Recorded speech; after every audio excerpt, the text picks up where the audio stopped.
Hello everyone. We plus you classes में सबका आपका स्वागत है। आई होप आप लोग अपनी तैयारी अच्छे से कर रहे होंगे। जून 2025 नेट जेआरएफ के लिए आज हम आपके साथ स्टार्ट करने जा रहे हैं फर्स्ट पेपर।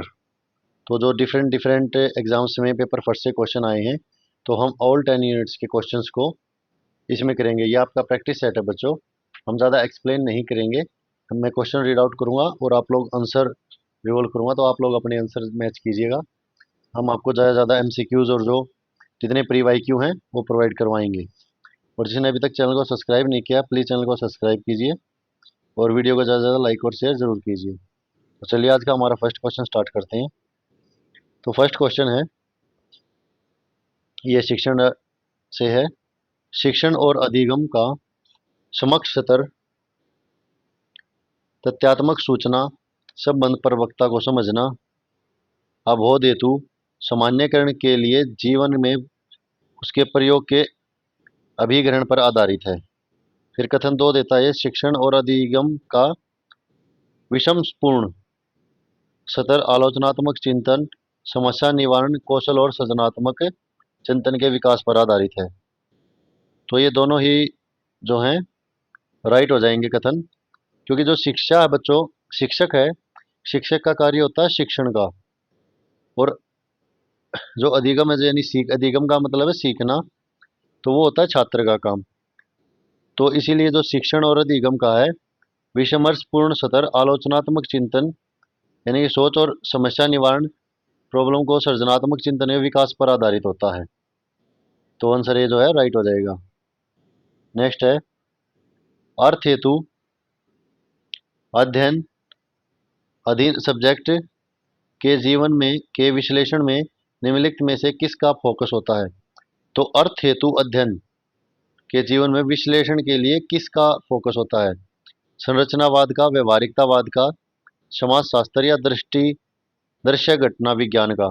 तो किसी भी चीज को आप समझने के लिए या उसका अध्ययन करने के लिए तो जो है दृश्य घटना विज्ञान का काम होता है। आप उसको देख के उसको अर्थ को समझने के लिए उस घटना को देख के और उसके विज्ञान में फोकस करके तब आप सीखते हैं। तो आंसर डी राइट हो जाएगा। सूची 1 को 2 से मिलान करना है।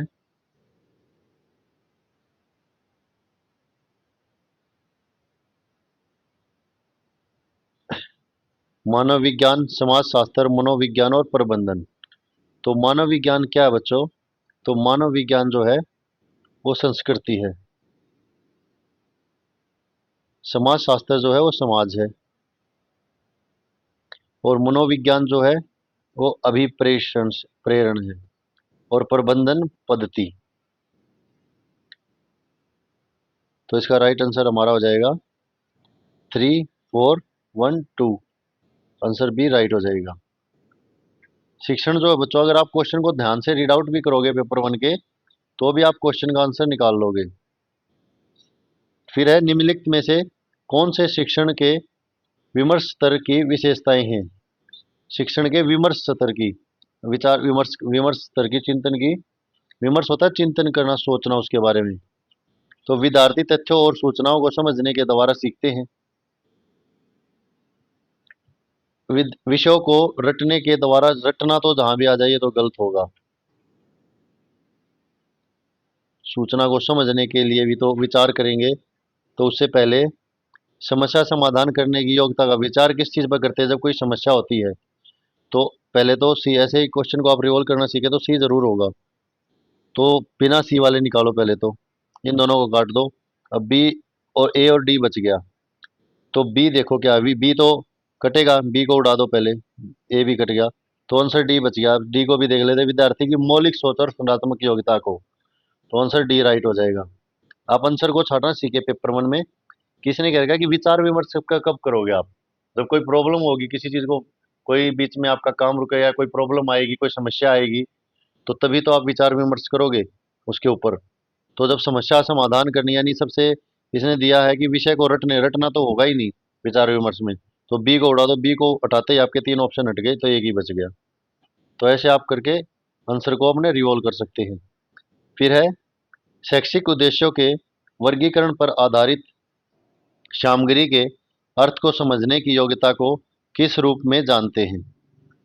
तो शैक्षणिक उद्देश्यों के जो वर्गीकरण है उसके सामग्री को समझने की योग्यता को किस रूप में जानते हैं? आप जो समझोगे तो समझने को समझ के रूप में जानोगे आप। आंसर बी जो है राइट हो जाएगा। इसमें जो आप वर्गीकरण करोगे ज्ञानात्मक, भावात्मक और क्रियात्मक पक्ष, तीन पक्ष होते हैं। तो ज्ञानात्मक में आप क्या करते हो? मूल्यांकन और संश्लेषण। भावात्मक में चरित्र और व्यापस्थान। फिर क्रियात्मक करते हो आदत निर्माण और स्वाभाविकरण। नेक्स्ट है वह आरेखन जो प्रत्ययों के बीच संबंधों की रूपरेखा तैयार करता है क्या कहलाता है? जो प्रत्ययों के बीच की करता है, तो प्रत्ययों के बीच आप जो रूपरेखा तैयार करते हैं वो क्या कहलाता है? वो संप्रत्यय मानचित्र या कॉन्सेप्ट मैप।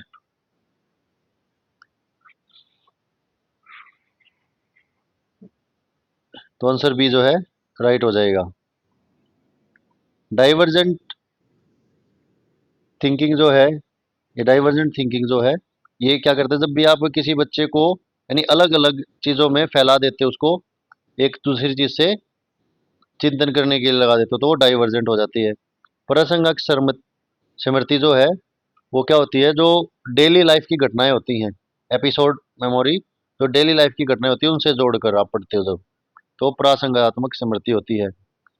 और एम्बॉडिड करेक्शन जो होती है या सम्मिलित अभिज्ञान, ये होती है एक तरह से आप ये कह सकते हो कि जो कई चीज़ों की विशेषताओं को, यानी चाहे वो मनुष्य हो, कोई और चीज़ें हो या शरीर के किसी भी पहलू आकार से हो, तो उन कई चीज़ों के विशेषताओं को जोड़कर पढ़ते तो आप, तो एम्बॉडिड करेक्शन हो जाता है।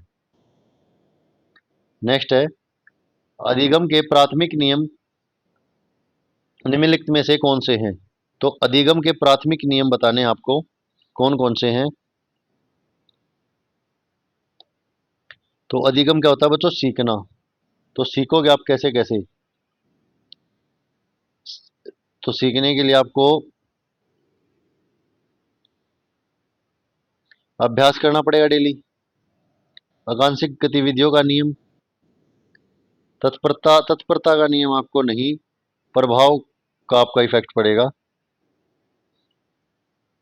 तो ए, सी और डी आंसर बी हो जाएगा राइट। फिर है निम्नलिखित में से कौन निष्क्रिय अधिगम पर आधारित है? जिसमें बच्चा शिक्षक को सुनता है, निष्क्रिय अधिगम बताना है, तथा उनके द्वारा दिए गए निर्देशों का अनुपालन करता है। तो सहकारी अधिगम में, पारंपरिक अधिगम में, गैर पारंपरिक में, या फिर क्रीड़ा पद्धति में। तो क्रीड़ा पद्धति में तो निष्क्रिय अधिगम नहीं होगा, निष्क्रिय अधिगम पर आधारित है, लेकिन इसमें बच्चा सुनता है और उसके जो फॉलो करता है उनकी गाइडलाइन को, तो वो होता है पारंपरिक अधिनियम अधिगम। पारंपरिक अधिगम में क्या होता है कि आप जो बोलते हो उसको, वर्बली जो इंस्ट्रक्शन देते हो उसको सीखता देखता नहीं, आईक्यू से कैच करता है। नेक्स्ट है ब्लूम के अधिगम उद्देश्यों के वर्गीकरण में निम्नलिखित में से कौन सी श्रेणियां भावप्रक क्षेत्र के अंतर्गत आती हैं? तो भावप्रक क्षेत्र के अंतर्गत बताना है प्राप्त करना, प्रत्युत्तर देना, विश्लेषण, संगठन या अनुप्रयोग। तो भावात्मक जो आता है उसमें आता है बच्चों, एक सबसे पहले आप प्राप्त करते हैं, रिसीविंग, फिर प्रत्युत्तर देते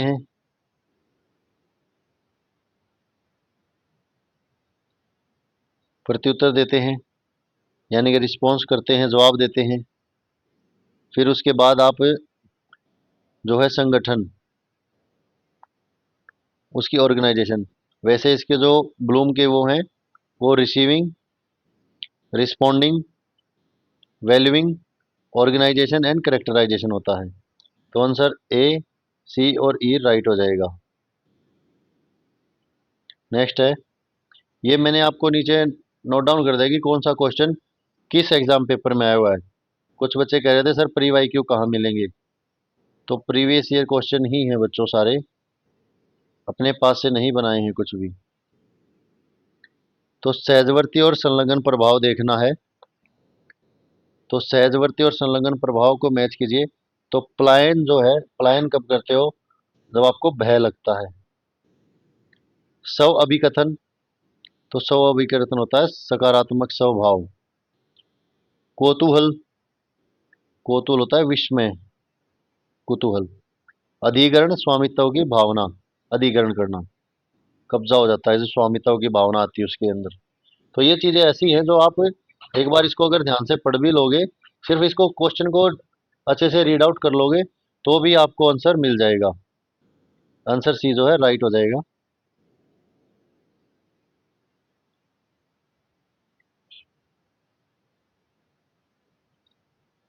नेक्स्ट क्वेश्चन है, निम्नलिखित शब्द समूहों व्यस्तवर्त के अवरोही क्रम को व्यवस्थित कीजिए। तो अवरोही क्रम में व्यवस्थित करना है इसको। स्तनपाई, बनविलाव, विडाल, पशु, कशेरुकी, कशेरुकी। तो इसको जो है इसके अवरोही क्रम में लगाना है कि वस्तवर्त जो एक के साथ एक के बाद एक के बाद चलता आता है। तो किस क्या क्या पोजीशन होती है पहले? तो सबसे पहले जो है वो पशु आएगा, फिर पशु से कशेरुकी, फिर अवरोही क्रम में बोला इसने, फिर स्तनपाई, फिर विडाल होगा, और फिर लास्ट में बनविलाव।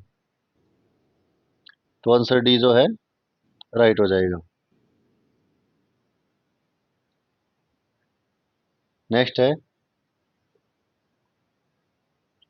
निम्नलिखित शब्द समूहों के को गुणार्थ के आरोही में व्यवस्थित कीजिए। गुणार्थ के आरोही में व्यवस्थित करना है।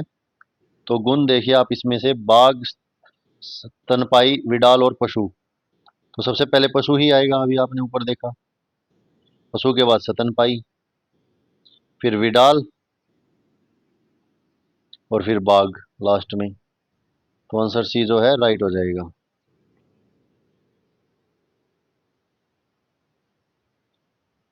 नेक्स्ट है, ये रीजनिंग जो है मैथ और रीजनिंग के कंबाइंड क्वेश्चन है। तो इसमें है उच्च गुणवत्ता वाले सेबों के दो बक्से, दो बक्से हैं उच्च गुणवत्ता वाले सेबों के। बॉक्स ए में बॉक्स बी की अपेक्षा एक सही 5 हिस्सा अधिक सेब हैं।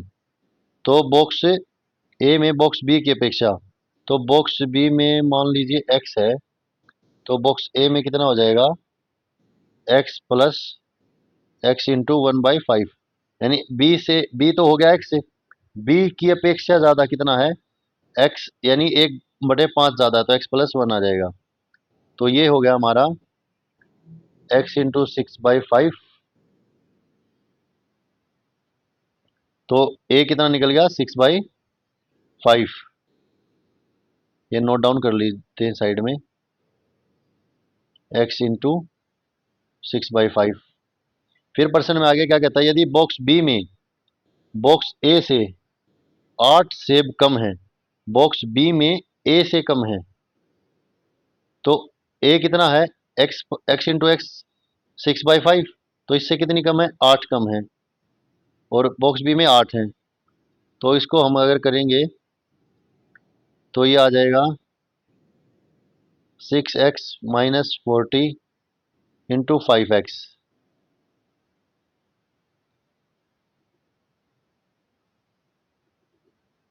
ये 30, ये आ जाएगा 40। तो ये कितना आ जाएगा? 40 हमारे पास। तो अब इसने क्या पूछा, तो ज्ञात कीजिए कि बॉक्स ए में कितने सेब है। तो बॉक्स ए कितना था? एक्स इंटू 6/5, और कितने सेब कम निकले गए थे? 40। तो 40 इंटू 6/5, तो 58 इजिकल टू 48। तो 48 जो है एप्पल कम हो जाएंगे, यानी 48 एप्पल हो जाएंगे ए में।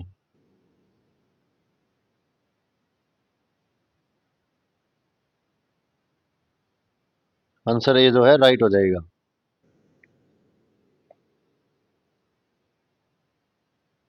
नेक्स्ट क्वेश्चन है,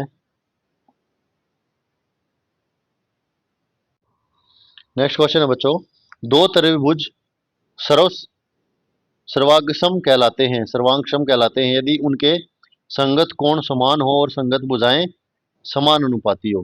संगत कोण समान और समान संगत भुजाएं समान अनुपाती हो। संगत भुजाएं और संगत कोण होते हैं बच्चों आमने सामने के, यानी कि ऐसे। कथन दो कहता है दो त्रिभुजों को समरूप कहा जाता है यदि उनके संगत कोण और संगत भुजाएं समान हो। संगत कोण और संगत भुजाएं समान हो तो उन त्रिभुजों समरूप कहा जाता है। तो इसमें बच्चों ये दोनों ही कथन जो है गलत है, क्योंकि जो सर्वांगसम होते हैं त्रिभुज, सर्वांगसम, उनमें तो क्या होता है कि जो दो कोण होते हैं, सभी कोण होते हैं और सभी भुजाएं बराबर होती हैं। सभी कोण और सभी भुजाएं बराबर होती हैं, ये नहीं है कि आमने सामने की हो। तो इसलिए दोनों गलत हो जाएंगे। नेक्स्ट है, नीचे दिए गए कथन है, यह संभावना है कि किसी गैर अधिक वर्षी अधिवर्ष में मंगलवार की संख्या 53 हो। और कथन दिया है, किसी गैर अधिवर्ष के प्रत्येक 54 दिन बार आते हैं और एक अतिरिक्त दिन होता है। जो एक कोई भी दिन है किसी गैर अधिवर्षी में 54 बार आता है और ये एक दिन अतिरिक्त होता है। तो 54 बार तो नहीं आता, सब जो है 52 सप्ताह होते हैं और दो अतिरिक्त दिन होते हैं। तो जो सेकंड है कथन, सेकंड गलत हो जाएगा, ए राइट हो जाएगा। जो नॉन लीप ईयर होते हैं उसमें 52 सप्ताह होते हैं और एक दिन होता है अधिक।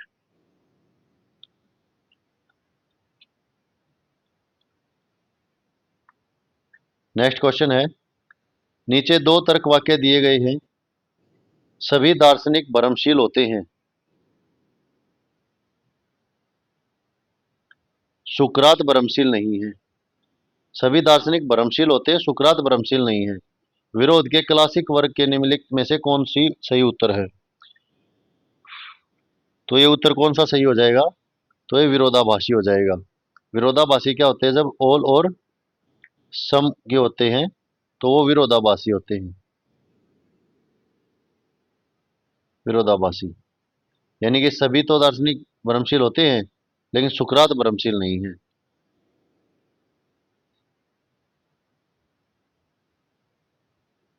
नेक्स्ट है, नीचे दो तर्क वाक्य दिए गए हैं, महात्मा गांधी को राष्ट्रपति पिता कहा जाता है, यह निम्नलिखित में से किस प्रकार का क्लासिक निरपेक्ष तर्क तर्क वाक्य है?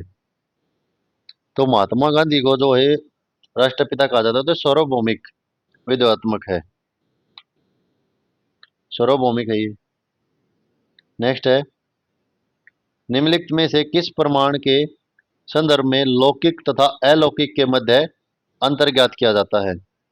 तो लौकिक तथा अलौकिक के मध्य जो अंतर ज्ञात किया जाता है वो प्रत्यक्ष के साथ किया जाता है, कहते हैं प्रत्यक्ष प्रमाण के साथ।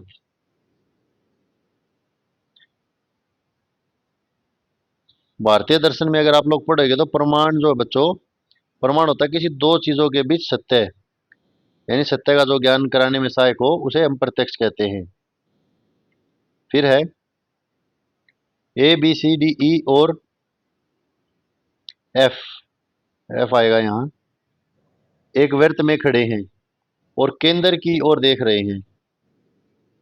ऐसे बना लीजिए कि एक वृत्त है, एक गोल वृत्त जो एक सर्कल में खड़े हैं ये और सेंटर की तरफ देख रहे हैं सभी। जो ए है, ए और बीच में ए और बी के बीच में केवल डी है, यहाँ पे आएगा केवल डी है।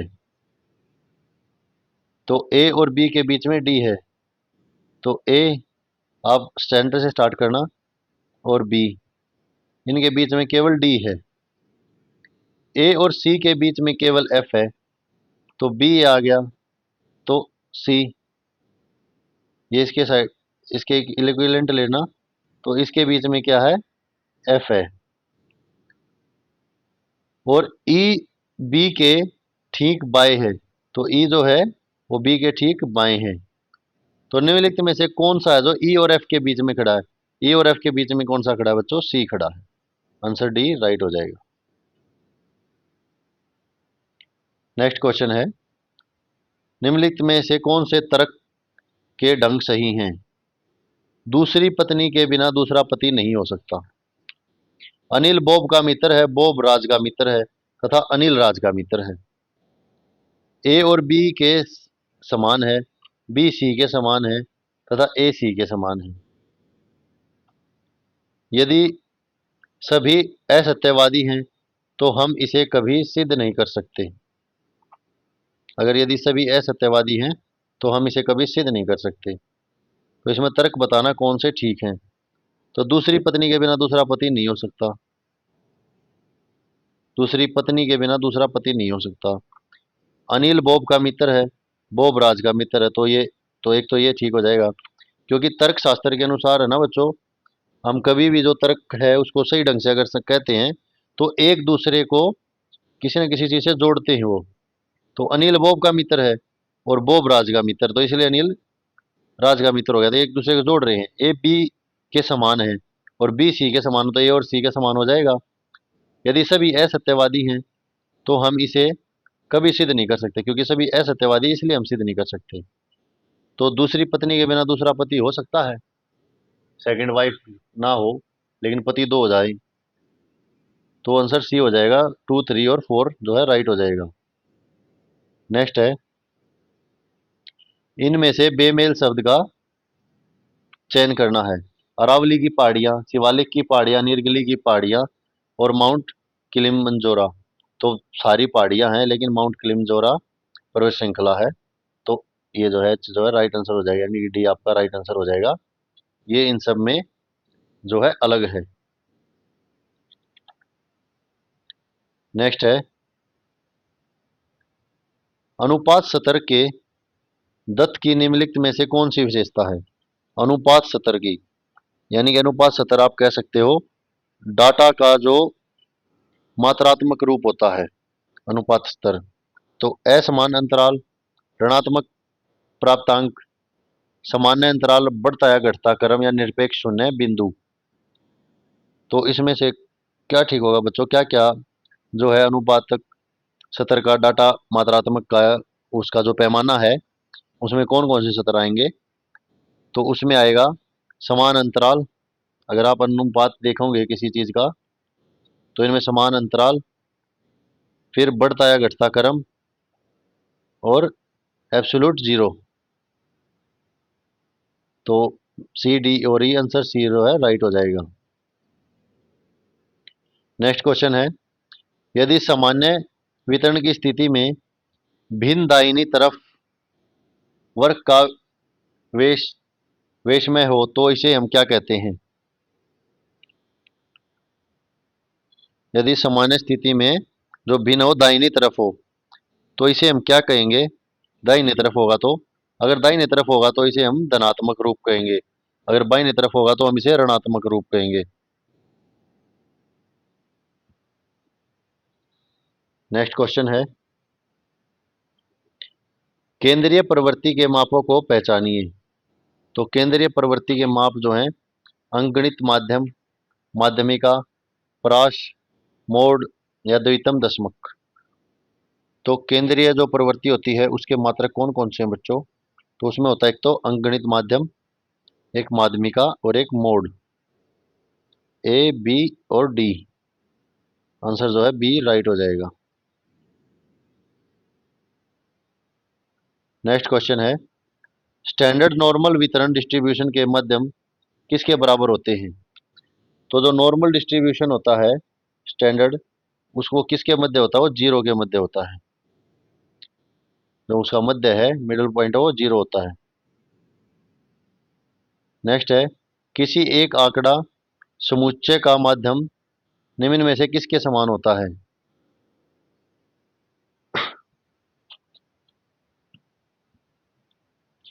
तो ये जो क्वेश्चन है बच्चों, इसमें डाउटफुल क्वेश्चन था ये अपने पेपर में। तो इसका जो है नंबर सबको मिल गया था। बाकी इसका जो आप अगर कर सकते हैं तो इसका उत्तर यह रहेगा कि जो उक्त आंकड़ों का जो प्रथम चतुर्क होता है उसके मध्य होता है। नेक्स्ट है, एक आंकड़ों के समुच्चय में किसी अत्यंत अंत्य मान को जो शेष आंकड़ों की तुलना में या तो बहुत बड़ा हो या बहुत छोटा हो, वो क्या कहलाता है? यानी एक आंकड़ा जो सभी में जो मान आएगा उसकी तुलना में या तो सबसे बड़ा हो या सबसे छोटा हो, तो उसको क्या कहेंगे? उसे हम बहिर्वार्षिक यानी आउटर लेयर बोलेंगे।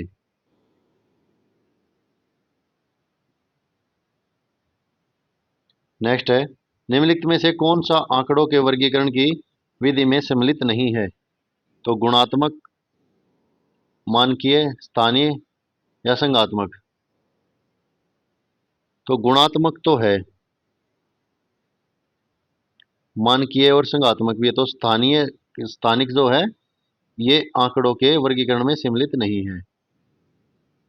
नेक्स्ट है, निम्नलिखित में से कौन सा आंकड़ों का स्रोत नहीं है?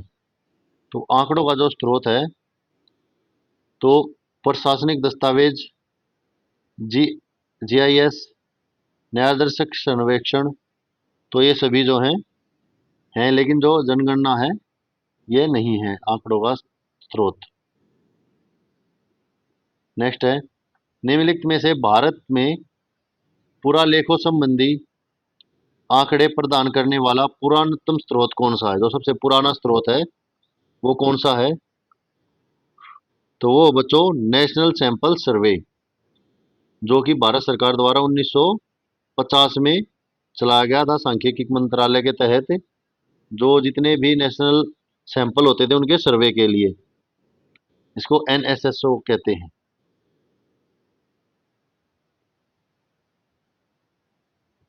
फिर है, समिष्ट सूचना पैरामीटर है, जबकि संगत सैंपल सूचना को क्या कहा जाता है? जो समिष्ट सूचना पैरामीटर है, संगत सैंपल को क्या कहेंगे? तो संगत सैंपल को हम कहते हैं सांख्यिकीय।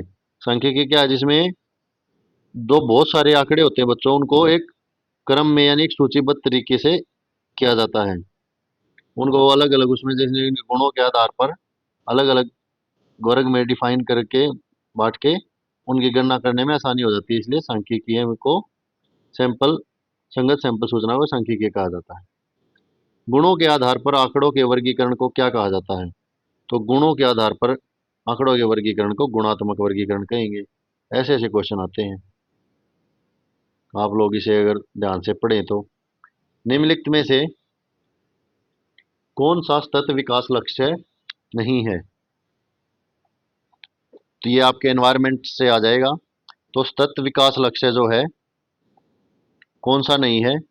लैंगिक निष्पक्षता, जलवायु संबंधी पहल, ओजोन परत का संरक्षण या अंतर्वर्ती जलीय जीवन। तो सतत विकास लक्ष्य जो नहीं है वो है ओजोन परत का संरक्षण, क्योंकि ओजोन परत के संरक्षण जो है वो 1987 में कौन सा प्रोटोकॉल था? Montreal protocol. मॉन्ट्रियल प्रोटोकॉल में आयोजित किया था, जिसमें ओजोन परत के जो संरक्षण के लिए जितने भी जिम्मेदार कारक थे यानी जिनके कारणों के कारण ओजोन परत संरक्षण ओजोन परत में जो दिक्कतें आती थी उनके संरक्षण के लिए उनको समाप्त करने का निर्णय लिया गया था। फिर है, निम्नलिखित में से किसने लक्ष्यों और उद्देश्यों के सतत विकास लक्ष्यों के साथ सह लाभ है? तो international solar alliance, Montreal protocol, Paris समझौता या जैव विविधता संबंधी अधिसमय या राष्ट्रीय जलवायु परिवर्तन संबंधी अभिसमय। तो कौन से जो हैं लक्ष्य और उद्देश्य सतत विकास के लक्ष्यों के साथ साथ चलते हैं? तो ये चलते हैं आपके इंटरनेशनल सोलर अलायंस, पेरिस समझौता, जैव विविधता और राष्ट्रीय जलवायु परिवर्तन संबंधी। जो लक्ष्य थे बच्चों इनके इंटरनेशनल सोलर अलायंस में जो थे 7 लक्ष्य थे, पेरिस समझौता में जो है वो 13 लक्ष्य थे, और जैव विविधता में 15 और राष्ट्रीय जलवायु में 13। फिर है, संयुक्त राष्ट्र द्वारा अपनाए गए सहस्त्रवादी विकास लक्ष्यों एमडीजी के संदर्भ में निम्नलिखित कथनों पर विचार कीजिए। अति निर्धनता और भूखमरी का उन्मूलन, मातृ स्वास्थ्य में सुधार, उत्तरदायित्वपूर्ण उपयोग और उत्पादन, बाल मृत्यु दर को कम करना। तो क्या क्या थे बच्चों इनके लक्ष्य में? तो इनमें था सबसे पहले तो एक अति निर्धनता और भूखमरी का उन्मूलन करना, फिर था मातृ स्वास्थ्य में सुधार, और फिर है बाल मृत्यु दर को कम करना। तो ए, बी और डी, आंसर सी जो है राइट हो जाएगा। बाकी जो संयुक्त राष्ट्र संघ द्वारा जो अपनाए गए थे वो 8 सहस्त्रवादी विकास लक्ष्य थे। सबसे पहले जो स्वास्थ्य, शिक्षा और पर्यावरण, इन सबसे मिलकर बने थे। उसमें क्या क्या था? एक तो था अत्यधिक गरीबी और भूख के उन्मूलन का, फिर सार्वभौमिक प्राथमिक शिक्षा को प्राप्त करवाना, शिक्षा से संबंधित था, लैंगिक समानता को बढ़ावा देना, बाल मृत्यु दर को कम करना था, फिर है जो HIV, एड्स और मलेरिया या जो अन्य बीमारी हैं उनका मुकाबला करने के लिए उनकी दवाइयाँ प्रोड्यूस करना, पर्यावरण स्थिरता को सुनिश्चित करना और विकास के लिए एक वैश्विक साझेदारी विकसित करना। नेक्स्ट क्वेश्चन है, संयुक्त राष्ट्र में वर्ष 2010 में सहस्त्रवादी विकास लक्ष्य पारित किए गए थे। विकास के लिए वैश्विक साझेदारी को विकसित करना सहस्त्रवादी विकास लक्ष्यों में से एक लक्ष्य था।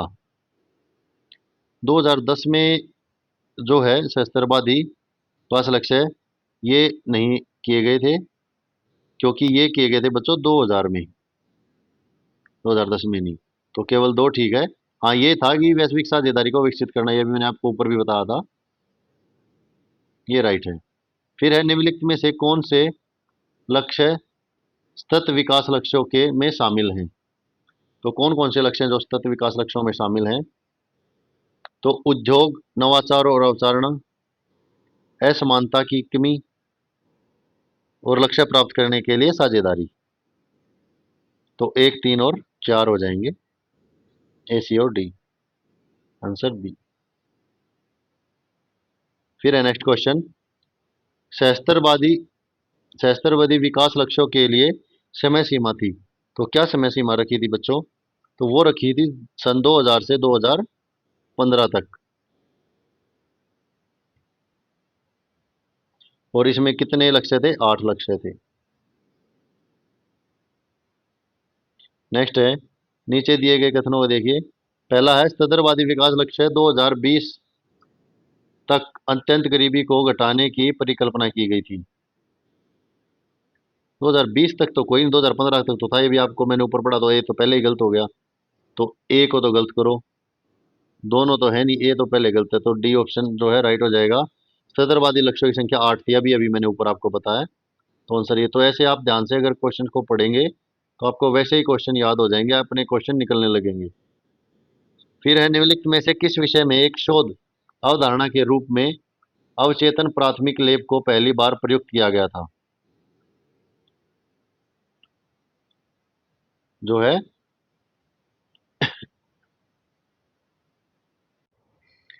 तो इसमें क्या किया गया था बच्चों? तो किसको लिया गया था पहली बार अवचेतना के लिए? तो ये था सामाजिक मनोविज्ञान को। तो अवचेतना जो प्राथमिक लेप है इसका क्या होता है बच्चों? ये होता है भड़काना, इसका अर्थ होता है भड़काना। ये आपको आसानी से समझ में आएगा, भड़काना होता है।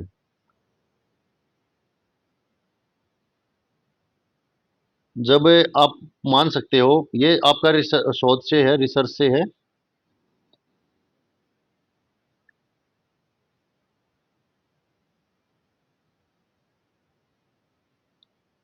मान लीजिए कि आप किसी, कैसे कर समझाऊं मैं आपको, कि मान लीजिए आप किसी व्यक्ति को कोई प्रॉब्लम है, यानी उसको मान लो कैंसर है, तो वो स्मोकिंग ज़्यादा करता है। तो आप उसको ये, एक तो ये बोलो कि भाई आप स्मोकिंग छोड़ दो, आपको कैंसर हो गया है, तो वो शायद ना भी माने। तो इसलिए अवचेतना प्राथमिक लेप यानी क्या, उसको भड़काओ। आप ये बोलो कि भाई और दबा के पी, आपको पहले ही कैंसर हो गया, आप जल्दी हो जाओगे। तो हो सकता है, ये चांसेस हैं कि वो धूम्रपान न करने की सोचे। तो ये अवधारणा जो है हो सकती है, अवधारणा के रूप में लिया गया है। नेक्स्ट है, शोध में निम्नलिखित में से किन व्यवहारिक महत्व किन का व्यवहारिक महत्व है। तो व्यवहारिक महत्व किस किस का, सामाजिक दाब का, शोध विषय का, शोध अभिकल्प का, शोध विधि का, या सह शोधकर्ता के साथ तुलना का। तो महत्व किस किस का है बच्चों, तो ये हो जाएगा शोध का एक तो विषय महत्व होता है, एक आपको शोध अभिकल्प का, और एक शोध विधि। सामाजिक दाब आपकी कोई ज़्यादा वो नहीं करती कि आप माने ना माने। सह शोधकर्ता के साथ तुलना, तुलना तो आपको अभी करनी है अपने शोध में। आप जब काम करेंगे तो पहले आप अपने शोध का विषय, उसके कल्प और उसकी विधि पर ध्यान देंगे। तो आंसर जो है बी, सी और डी, डी राइट हो जाएगा। नेक्स्ट है, कार्य कारण के संबंध में निम्नलिखित में से कौन सा कथन सत्य है। किसी कारण के गुण संयोगिक पूर्ववर्त हैं। कारण का कारण कारण नहीं है। कारण के सह प्रभाव स्वयं आपस में कार्य कारणों के संबंध से जुड़े होते हैं। या अंतरिक्ष जैसे शाश्वत पदार्थ असर्त पूर्व तत्व नहीं है। तो जो कारण है वो सह प्रभाव और स्वयं आपस के कारणों से जुड़े होते हैं। तो आंसर सी जो है राइट हो जाएगा, गलत हो जाएगा। जो कारण के सह प्रभाव है स्वयं आपस में कारणों से जुड़े नहीं होते। फिर है, वह शोध जिसमें ज्ञान की उभरती पद्धतियों और क्षेत्रों में सिद्धांतों की प्रयोजकता के अन्वेषण पर जोर होता है, क्या कहलाता है। तो वह शोध जिसमें ज्ञान की उभरती पद्धति पर, तो वो कहलाता है द्वितीय स्तर शोध। यानी कि ज्ञान, जब द्वितीय स्तर शोध की आप बात करें तो ज्ञान जो है वो उभरती पद्धतियों पर होगा और जो है अन्वेषण और प्रत्योजा के साथ बल देगा। यानी मान लीजिए आप अगर इससे यहाँ पर कुछ कार्य कर रहे हैं, शोध कर रहे हैं इतने एरिया में, तो जो आपकी सोच उभरेगी या सेकंड फेज आएगा तो आप उसको दायरा बढ़ा जाएगा। नेक्स्ट है, जब किसी अज्ञात क्षेत्र के संबंध में जानने और सूचना एकत्र करने के लिए शोध अध्ययन संचालित किया जाता है तो उसमें उसे निम्न में से किस रूप में जाना जाता है। तो मार्गदर्शी, व्याख्यात्मक, व्यवहारात्मक या गवेषणात्मक शोध। तो उसे गणेशवात्मक शोध बोला जाता है। यानी गणेशवात्मक शोध वे होते हैं बच्चों, मान लीजिए किसी शोध पर पहले काम हो चुका है लेकिन वो इतनी गहराई तक नहीं किया गया है, ज़्यादा गहराई तक उसका अध्ययन नहीं किया गया कि उसका अंत ही मान लिया जाए। फिर है, निम्नलिखित में से प्रकरण अध्ययन शोध की कौन सी विशेषता है। तो प्रकरण अध्ययन शोध की जो है कौन सी विशेषता है, तो यह विशिष्टता पारक होता है, यह वर्णात्मक भी है और यह अगनात्मक भी है।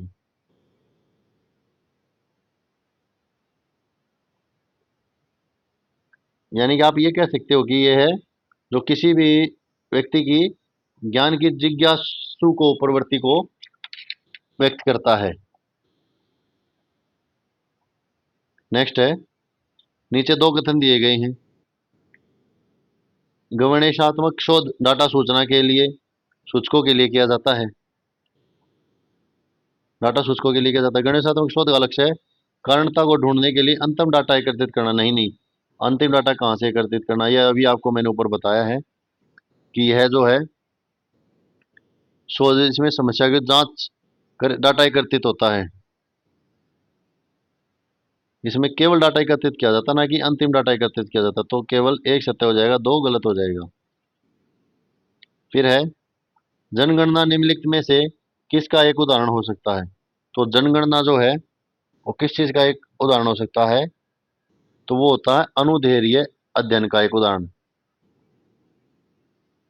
यानी अनुदैर्ध्य अध्ययन क्या होता है, अनु मतलब यह कि एक निश्चित एक टाइम पीरियड के लिए आप किसी शोध को करते हैं, उसका डाटा को एकत्रित करते हैं। तो जनगणना यही तो होती है कि आप एक टाइम पीरियड के लिए उसको डाटा को एकत्रित करते हैं, फिर उसके बाद नेक्स्ट डाटा एकत्रित होता है नेक्स्ट टाइम पीरियड में। फिर आता है सहभागी परीक्षण, प्रशिक्षण में शोधकर्ता को निम्नलिखित में से किस रूप में कार्य करना चाहिए। तो सहभागी प्रशिक्षण में जो है शोधकर्ता को एक पेशागत अजनबी की तरह कार्य करना चाहिए।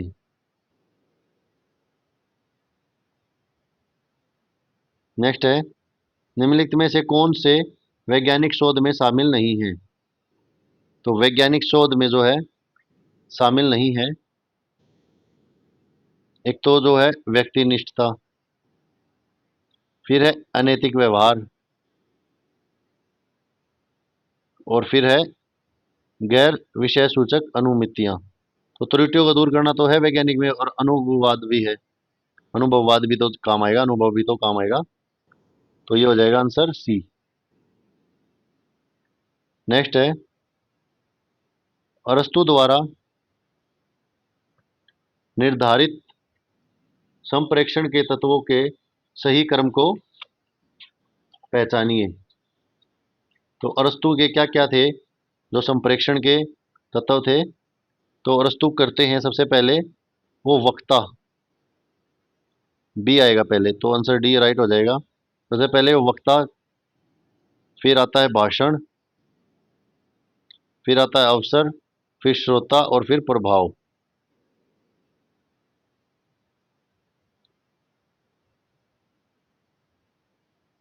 नेक्स्ट है, नीचे दो कथन दिए गए हैं। संप्रेक्षण सत्य को सुसाधित करता है। संप्रेक्षण क्या होता है बच्चों? कम्युनिकेशन करना। आप कम्युनिकेशन कैसे करते हैं, ये संप्रेक्षण होता है। तो संप्रेक्षण जो कम्युनिकेशन जो सत्य को सुसाधित करता है। फिर कहता है संप्रेक्षण सत्य को आवृत भी कर सकता है। उपयुक्त कथनों में आलोक के निम्नलिखित विकल्पों में सही उत्तर चुनिए। तो कौन सा ठीक है? तो दोनों ही सत्य हैं। जो संप्रेक्षण जो है बच्चों, जो संचार है, संचार जो शब्द है वो लैटिन भाषा का शब्द है, जिसका मतलब होता है कम्युनिकेटर। तो इसी से जो संप्रेक्षण होता है, दो आदमियों के बीच का कम्युनिकेशन। फिर है, सूची एक को दो से सम्मिलित करना है। टाइप ऑफ कम्युनिकेशन दिए गए हैं और फैक्टर दिए गए हैं। तो नियंत्रण क्या होता है? नियंत्रण में आप कौन कौन पहलू, यानी कौन, विषय वस्तु, विषय वस्तु क्या, मीडिया चैनल। आप ऐसे भी कर सकते हैं इसको, आपको और कुछ भी नहीं पता तो ये पता है कि मीडिया चैनल होता है भाई। तो जो सी है, सी सेकंड से जुड़ेगा, तो सी सेकंड से इन ऑप्शनों में सिर्फ बी में है। तो आप ऐसे भी इसको करेक्ट कर सकते हैं। फिर जो है नियंत्रण, जो है नियंत्रण होता है कौन, और विषय वस्तु क्या, और श्रोता पहुंच, श्रोता तक पहुंच होनी चाहिए। तो आंसर बी जो है राइट हो जाएगा। नेक्स्ट है, आधुनिक संप्रेक्षण क्रांति किसके द्वारा अभिप्रेरित है? तो आधुनिक संप्रेक्षण जो क्रांति है वो किसके द्वारा संप्रेषित है? शीत युद्ध का प्रोपगंडा, अंतर्राष्ट्रीय वाणिज्य, या प्रायोगिक अभिकरण, या फिर राजनीतिक प्रणाली में परिवर्तन। तो ये है और प्रौद्योगिक अभिसरण से। नेक्स्ट क्वेश्चन देखते हैं।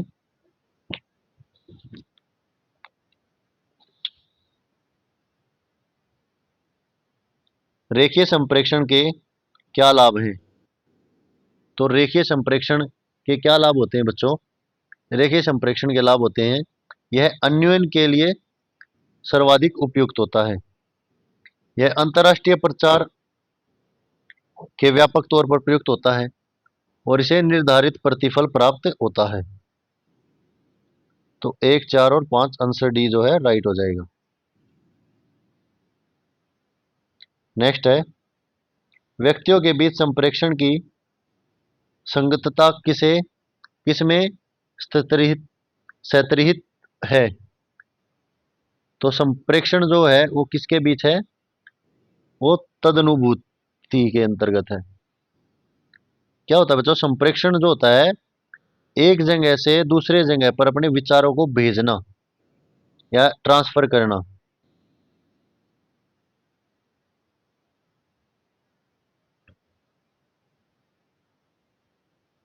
नेक्स्ट क्वेश्चन है, निम्नलिखित में से कौन सा परिवाणी शब्द उसके पूर्ण रूप से सहसम्मिलित है? तो पर्यावरणिक रूप जो आपको देखना है, ये आपके इन्वायरमेंट से क्वेश्चन है।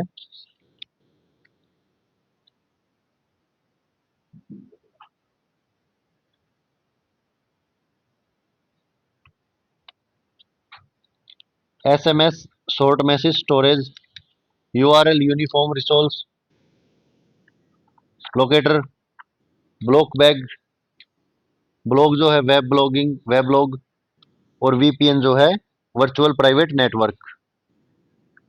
तो ये किस किस के साथ जो है, कौन सा जो है सही सुमेलित नहीं है?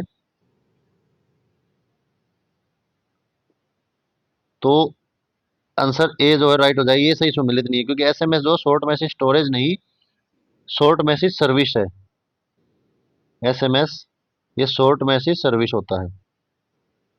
ये आपका आईसीटी से है, कंप्यूटर से। कंप्यूटर स्मृति के निम्नलिखित प्रकारों को तीव्रतम से मंद मंद गति के क्रम के लिखिए। तो यानी ज्यादा फास्ट से लो स्पीड की तरफ लिखना है। जो प्रकार है कंप्यूटर की समय, यानी मेमोरी, कंप्यूटर मेमोरी जो है उसकी कौन सी, जो फास्टेस्ट मेमोरी से लोवेस्ट मेमोरी तक। तो hard disk, RAM, CD ROM, CPU register और कैश मेमोरी। तो सबसे पहले जो आती है फास्टेस्ट से लिखनी, तो कैश मेमोरी, यानी पहले आएगी सीपीयू रजिस्टर, डी फर्स्ट आएगा। फिर आती है आपकी कैश मेमोरी, फिर आती है आपकी मेन मेमोरी जो मुख्य स्मृति है, फिर आती है आपकी हार्ड डिस्क, और फिर आती है आपकी लास्ट में सीडी रोम।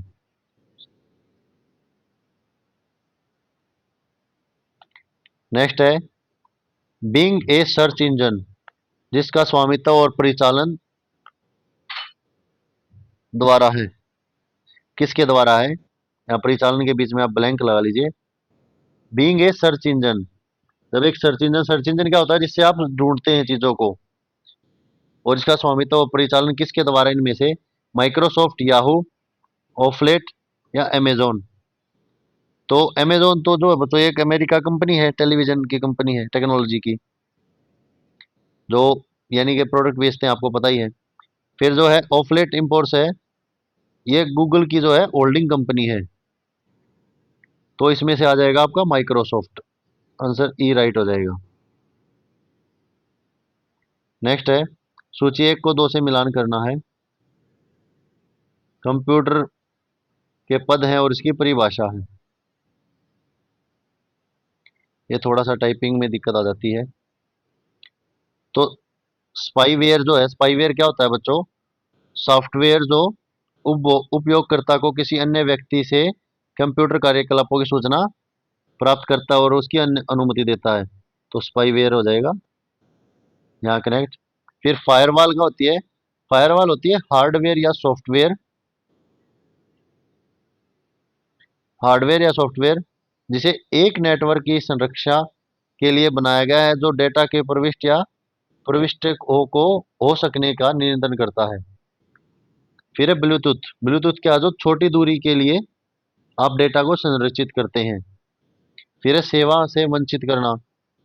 तो सेवा से वंचित करना मतलब होता है किसी भी नेटवर्क पर हमला करना जिसमें व्यर्थ में के यातायात का अवपालन हो।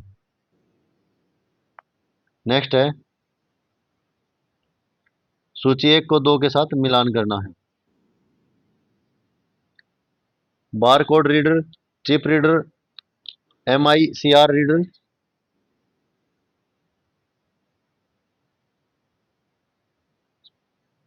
तो बार कोड रीडर जो है वो होता है बच्चों POS विक्रय बिंदु। बार कोड आप जो भी चीजें खरीदते हैं उसके ऊपर लगा होता है, उत्पादन के बारे में डिटेल होती है। और चिप रीडर होता है किसी भी बैंक कार्ड के डाटा को रीड करता है, जो आपके ATM वगैरह हैं उसमें। तो MICR होता है जो बैंक चेक के आंकड़े होते हैं। आपने बैंक चेक देखा होगा, उसमें नीचे ऐसे ऐसे लिखा होता है नंबर, तो वो बैंक चेक को देता है MICR। और OCR जो होता है वो किसी मुद्रित प्रलेख के शब्द को निवेश करता है, इनपुट करने के काम आता है। नेक्स्ट है कोई दीपक जब स्वयं नहीं जल रहा तो किसी अन्य दीपक को कैसे जला सकता है? ये आपका जो है हायर एजुकेशन से क्वेश्चन है। कैसे जला सकता है, यह भी कथन सीखना, यह कथन शिक्षा शीर्षक पुस्तक से है। तो किस पुस्तक से है ये, कि कोई दीपक जब स्वयं नहीं जल रहा तो किसी अन्य दीपक को कैसे जला सकता है? तो ये है बच्चों आपका रविंद्रनाथ टैगोर की पुस्तक से। वो कहते हैं इसके अनुसार, जो रविंद्रनाथ टैगोर है, कि शिक्षा का जो अर्थ है वो है मन को उस परम सत्य को खोजने में सक्षम बनाना जो हमें धन के बंधन से मुक्त करता है, यानी वो ईश्वर की बात कर रहा है इसमें। फिर है, नीचे दो कथन दिए गए हैं। प्राचीनतम भारत में देशज शिक्षा घर पर, मंदिरों और गुरुकुलों में प्रदान की जाती थी। प्राप्ति के लिए बाहिरों में जाते थे।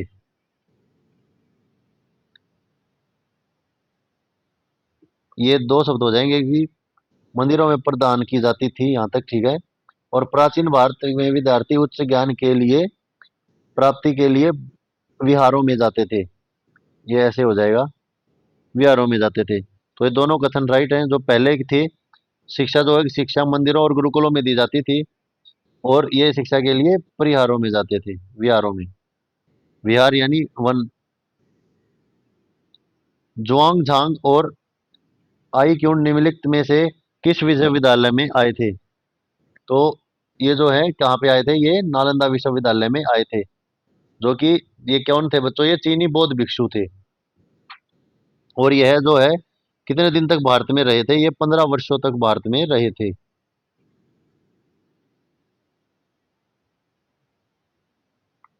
फिर नेक्स्ट है, निम्नलिखित में से किसकी 7 मार्च 1835 को भारत के गवर्नर जनरल बेट बेंटिनेक द्वारा जारी किए गए आवश्यक आदेश के माध्यम से आधिकारिक रूप से भारत में अंग्रेजी शिक्षा प्रणाली लागू कराने का पूर्ण श्रेय दिया जाता है? यानी भारत में जो अंग्रेजी शिक्षा लागू कराने का जो आदेश दिया था 7 मार्च 1835 को, तो यह किसकी उससे किसको जाता है? तो ये जाता है थॉमस वेविंगटन मैकॉल को। नेक्स्ट है, प्राचीन साहित्य रचना जैसे कि बाण भट्ट की कादम्बरी में कितनी कलाओं के ज्ञान की अच्छी शिक्षा के रूप में बताया गया है? तो कितनी कलाओं के ज्ञान को जो है बाण भट्ट ने अच्छा बताया है? तो बाण भट्ट जी ने बनाया है 64 कलाओं को, 64 कलाओं को अच्छी शिक्षा के रूप में माना है। फिर निम्नलिखित में से किसने इस विचार को प्रत्याशित किया है कि चरित्र के बिना ज्ञान पाप है? तो चरित्र के बिना ज्ञान पाप है, ये कौन कहते हैं? महात्मा गांधी कहते हैं। महात्मा गांधी कहते हैं कि आप लोग बिना धन के, बिना सुख के, बिना विज्ञान के रह सकते हैं, लेकिन चरित्र के बिना जो आपका ज्ञान है वो पाप के समान है। भारत के निम्नलिखित में से किस विश्वविद्यालय ने पहली बार लड़कियों के लिए विश्वविद्यालय की परीक्षा प्रारंभ की थी? तो सबसे पहले जो है किस विश्वविद्यालय ने की थी? तो ये की थी बच्चों कलकत्ता विश्वविद्यालय ने। किस वर्ष की थी? 1877 में, लड़कियों के लिए। और इसके बाद किसने की? मुंबई विश्वविद्यालय ने 1883 में। और सबसे पहली महिला कौन थी जो जिसने डिग्री होल्डर थी, स्नातक की डिग्री ली थी? तो वो थी चंद्रमुखी बसु और कादम्बिनी। भारत की पहली प्रथम महिला स्नातक थी।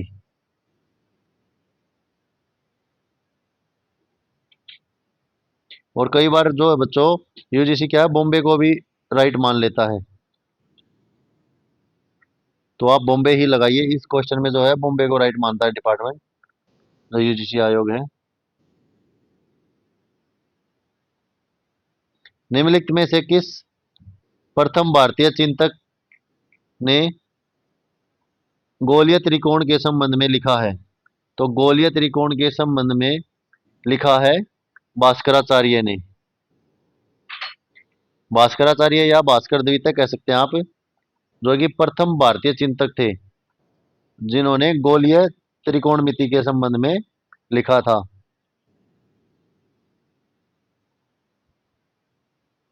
फिर है निम्नलिखित में से किस प्राचीन भारतीय विश्वविद्यालय ने सिद्ध नागार्जुन के समय के ब्राह्मण और बौद्ध धर्म दोनों के अधिगम पीठ के रूप में प्रसिद्धि प्राप्त की? तो कौन सा था बच्चों?